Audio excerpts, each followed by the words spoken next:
હવે વાત કરીએ ડાયમંડ સિટી સુરતની તો સુરતના સાયણની ભક્તિધારા સોસાયટીમાં એક યુવક પર જીવલેણ હુમલો કરનાર શખ્સોને પોલીસે ઝડપી પાડી। જે જગ્યાએ ગુનો કરવામાં આવ્યો હતો ત્યાં જ તેમનું સરઘસ કાઢ્યું હતું। પોલીસની આ સિંઘમ સ્ટાઇલ કામગીરીથી સ્થાનિક રહીશોએ રાહતનો શ્વાસ લીધો છે। થોડા દિવસો અગાઉ ભક્તિધારા સોસાયટીમાં તીક્ષ્ણ હથિયારો વડે એક યુવક પર જીવલેણ હુમલો કરવામાં આવ્યો હતો, જેના કારણે સમગ્ર વિસ્તારમાં ભયનો માહોલ છવાઈ ગયો હતો। સાયણ પોલીસે આ મામલે તાત્કાલિક કાર્યવાહી કરતા 2 આરોપીઓની ધરપકડ કરી છે।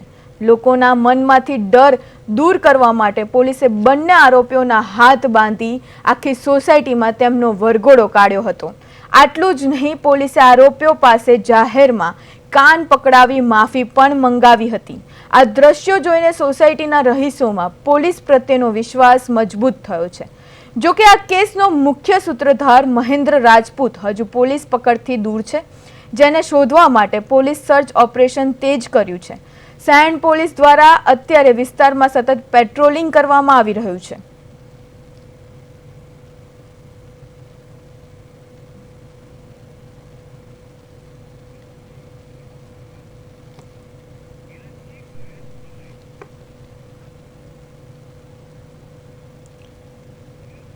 તો આ સાથે જ સંવાદદાતા કિરણસિંહ ગોહિલ જોડાઈ ગયા છે। જી કિરણ, જણાવજો, જે રીતના પોલીસની આ સિંઘમ કામગીરી અહીંયા જોવા મળી રહી છે, કેવો છે માહોલ અને શું કહેવું છે રહીશોનું?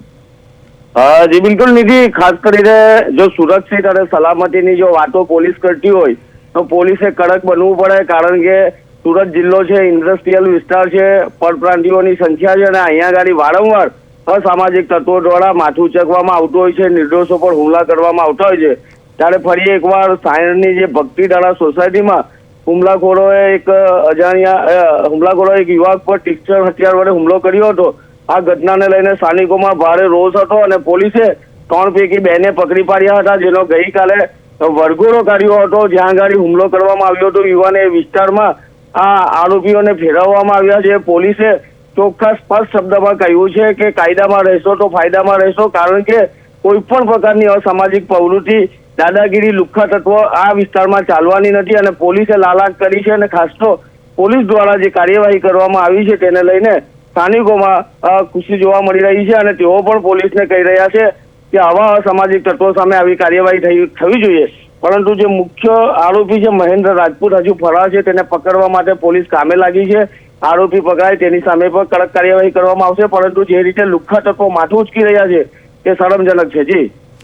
જી કિરણસિંહ, જે રીતના મુખ્ય જે આરોપી છે હજુ પણ ફરાર છે, તો તેના માટે પોલીસ આગળ શું કામગીરી કરી રહી છે, કઈ રીતના સર્ચ ઓપરેશન કરવામાં આવી રહ્યું છે? જી બિલકુલ, જે આરોપી મહેન્દ્ર જે રાજપૂત જે ફરાર છે તેને પકડવા માટે પોલીસની અલગ ટીમ કામ કરી રહી છે અને પોલીસે સ્થાનિક લોકોને પણ આશ્વાસન આપ્યું છે કે જે ફરાર આરોપી છે તેને પણ પકડી લેવામાં આવશે અને તેની સામે પણ કડકમાં કડક કાર્યવાહી કરવામાં આવશે અને આ વિસ્તારમાં કોઈ પણ અસામાજિક તત્વો માથું ઉચકશે તો તેની સામે કડક કાર્યવાહી કરવામાં આવશે। એટલે કે ઓલપાડ પોલીસ સ્ટેશનની હદ વિસ્તાર, જે આ સાયણ વિસ્તાર છે, ઇન્ડસ્ટ્રીયલ વિસ્તાર છે, મોટી સંખ્યામાં જ્યાં સુરત ગ્રામ્ય વિસ્તારમાં ઇન્ડસ્ટ્રીયલ વિસ્તાર આવેલો છે ત્યાં ગાડી અસામાજિક તત્વો માથું ઉચકતા હોય છે। નશાના વ્યસની અને ખાસ કરીને નશાની તમામ વસ્તુઓ આ ઇન્ડસ્ટ્રીયલ વિસ્તારોમાંથી પકડાતી હોય છે। એટલે બહારથી આવેલા જે લોકો હોય છે તે આ વિસ્તારની અંદર પોતાની ધાક જમાવવા માટે આવા લોકો પણ હુમલા કરી દેતા હોય છે, પોતાની પકડ બનાવવા માટે। પરંતુ પોલીસ છે, જ્યારે પોલીસની વાતે જ્યારે આ લોકો આવી જતા હોય છે ત્યારે પોલીસ એમને સબક શીખવતી હોય છે। ત્યારે આવા તત્વો સામે જે રીતે પોલીસે કાર્યવાહી કરી છે તેને લઈને સ્થાનિકોમાં ખુશી જોવા મળી રહી છે। જી નિધિ। જી કિરણસિંહ, સમગ્ર માહિતી માટે આભાર। જે રીતે પોલીસની અહીંયા કામગીરી જોવા મળી રહી છે, પોલીસ સિંઘમની સ્ટાઇલમાં આરોપીને સોસાયટીમાં હાથ પકડી અને કાન પકડીને માફી મંગાઈ છે।